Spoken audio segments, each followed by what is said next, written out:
America, இந்தியாவுக்கு எதிரான தண்டனைகள் மற்றும் கட்டுப்பாடுகளை உருவாக்க முயற்சித்து வருகிறது. இது இந்தியாவின் எண்ணெய் வளங்களை பாதிக்கக்கூடும். இந்த மாற்றங்கள் உலகின் உள்ளனவான கவனத்தை அதிகமாக ஈர்க்கின்றன. இந்தியா தன்னை வலுப்படுத்தி அமெரிக்காவின் நடவடிக்கைகளுக்கு எதிரான திட்டங்களை உருவாக்கிறது. இதனால் உலகில் கவனத்தை ஈர்க்கும் புதிய யுக்மங்களை உருவாக்குகிறது. டொனால்ட் டிரம்ப் ஆட்சியில் வந்த பிறகு உலகத்தின் அமைதி நிலைப்பாடுகளுக்கு மாற்றங்கள் ஏற்பட்டுள்ளன.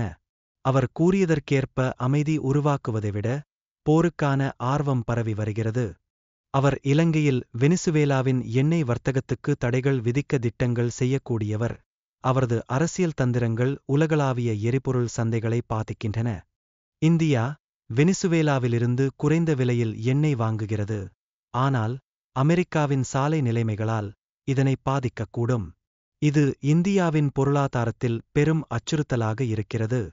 அமெரிக்காவின் கண்டுபிடிப்பு நடவடிக்கைகள் இந்தியாவின் வெளிநாட்டு பரிமாற்ற ரிசர்வுகளை பாதிக்க காரணமாக இருக்கக்கூடும். இதனால் மக்கள் வாழ்வாதாரத்துக்கு நேரடி பாதிப்பு ஏற்படுகிறது. இந்தியாவின் எண்ணெய் தேவைகளை பூர்த்தி செய்ய ரஷ்யா மற்றும் மத்திய ஆசிய நாடுகளுடன் இந்தியா செயல்பாடுகளை மேற்கொண்டு இருக்கிறது.